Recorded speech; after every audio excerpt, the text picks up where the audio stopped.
خیبر پختونخوا چونکہ front line پہ ہے، سب سے زیادہ متاثرہ بھی ہے، تو خیبر پختونخوا کی حکومت کا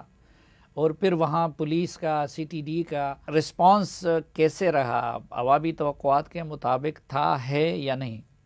ہاں، خیبر پختونخوا حکومت یا ان کے جو وزراء ہیں ان سے جب ہماری بات ہوتی ہے تو ان کا بھی ایک گلہ ہے، وہ فیڈرل گورنمنٹ سے بھی ہے اور اسٹیبلشمنٹ سے۔ وہ کہتے ہیں کہ یہ جو طالبان کا ایشو ہے یہ ہمیشہ سے یعنی اسٹیبلشمنٹ اور فیڈرل گورنمنٹ نے اس کو ڈیل کیا ہے، نہ ہماری اتنی کیپیسٹی ہے نہ پولیس کی ہے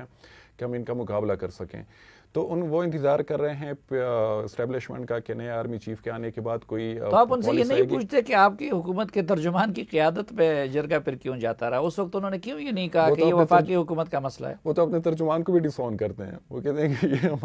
ہمیں ریپرزینٹ نہیں کرتا بلکہ کسی اور کو کر رہا ہے، اور ان کے بیانات سے یہ لگ بھی رہا ہے۔ تو وہاں پہ یہ چیز ہے۔ پولیس کا جہاں تک تعلق ہے تو پولیس وہاں پہ دو کیٹیگریز میں، ایک ہے مرج ڈسٹرکٹ میں، تو وہاں پہ تو حالات جو ہے بہت خراب ہے۔ یعنی جو ساؤتھ وزیرستان ہے تو وہاں پہ جب ٹی ٹی پی کی طرف سے کوئی حملہ ہوتا ہے کسی پولیس اسٹیشن پہ تو پولیس وہاں سے فرار ہو جاتی ہے اور اسلحہ وغیرہ چھوڑ کے گاڑیاں وہ ٹی ٹی پی اپنے قبضے میں کر لیتی ہے۔ وہ تو اب خاصدار اور وہ جو ہے ان کی ٹریننگ ہو رہی ہے، ان کو پولیس میں کنورٹ کیا جا رہا تھا، اس میں تقریباً 3-4 سال لگے ہیں، لیکن اس کی جو ٹریننگ ہے ابھی تک بھی یعنی میں اگر کہوں کہ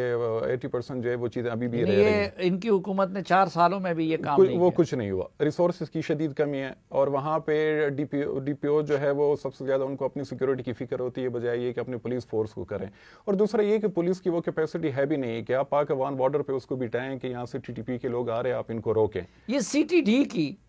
اب مثلا ہم نے دیکھا ہے کہ پنجاب میں سی ٹی ڈی پچھلے سالوں میں اس کی پرفارمنس بہت افیکٹو ہو رہی ہے، تو خیبر پختونخوا میں یہ سی ٹی ڈی کی اتنی ابتر حالت کیوں ہے کہ ادھر جا کے خود ان کے سینٹر پہ اور بنو جیسے علاقے میں؟ اب اس واقعے پہ بھی ہونا یہ چاہیے تھا کہ اداروں کے بیچ میں ایک یونیفائڈ اپروچ، اس پہ بھی سیاست ہو رہی ہے۔ سی ٹی ڈی والے ہمیں بتا رہے ہیں کہ ہمارے پاس وہی ریسورسز کی کمی ہے، کیپیسٹی نہیں ہے، اور یہ جو سینٹر تھا وہاں پہ بھی ان کی طرف سے یہ ڈی آئی جی ہے C T D Khyber Pakhtunkhwa, اور وہ چیز میڈیا میں بھی آئی ہوئی ہے کہ نہیں ہے۔ کل پھر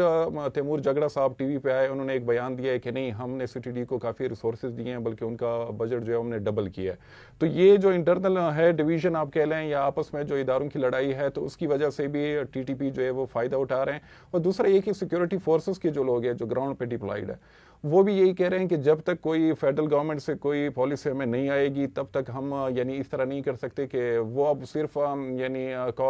ڈیلی بیسس پہ وہ کنفرنٹ کرتے ہیں ٹی ٹی پی کو جب ان پہ کوئی حملہ ہوتا ہے یا لوکل لیول پہ کوئی وہ انٹیلیجنس بیسڈ آپریشن کرتے ہیں تو وہ کنڈکٹ کرتے ہیں، لیکن وہ ایک کمپریہنسو یا جامع پالیسی کی یا اسٹریٹجی بنانے میں وہ بھی ناکام ہے۔ تو وہ بھی پنڈی کی طرف اور اسلام آباد کی طرف دیکھ رہے ہیں کہ یہاں سے کوئی پالیسی آئے گی تو ہم پھر گراؤنڈ پہ امپلیمنٹ کریں گے۔ لیکن یہ بات کیا حقیقت ہے کہ خود ویسے تو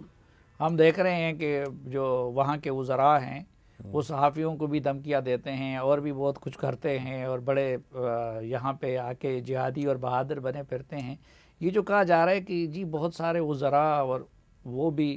سرنڈر ہو چکے ہیں، چندے بھی دے رہے ہیں، یہ بات درست ہے؟ ہاں، باتیں تو دونوں طرف سے، یعنی وزراء بھی دے رہے ہیں، وہ تو بلکہ آپ کو بھی پتہ ہے، مجھے بھی پتہ ہے کہ ہمارے سامنے انہوں نے خود اس چیز کو کنفیس کیا ہے، اور اپوزیشن کے لوگ بھی دے رہے ہیں۔ اور وہاں پہ اب تو یہ اطلاعات بھی آ رہی ہیں کہ پولیس کے جو آفیشلز ہیں وہ بھی دے رہے ہیں ٹی ٹی پی کو بتا، صرف ٹی ٹی پی کو نہیں، کچھ اور گروپس بھی ہیں۔ تو بتا خوری جو ہے وہ تو بالکل عروج پہ خیبر پختونخوا میں، اور خاص کر جو جنوبی خیبر پختونخوا ہے، یہ Bannu, D I Khan division, Kohat division, تو یہاں پہ حالات جو ہیں بہت ہی خراب۔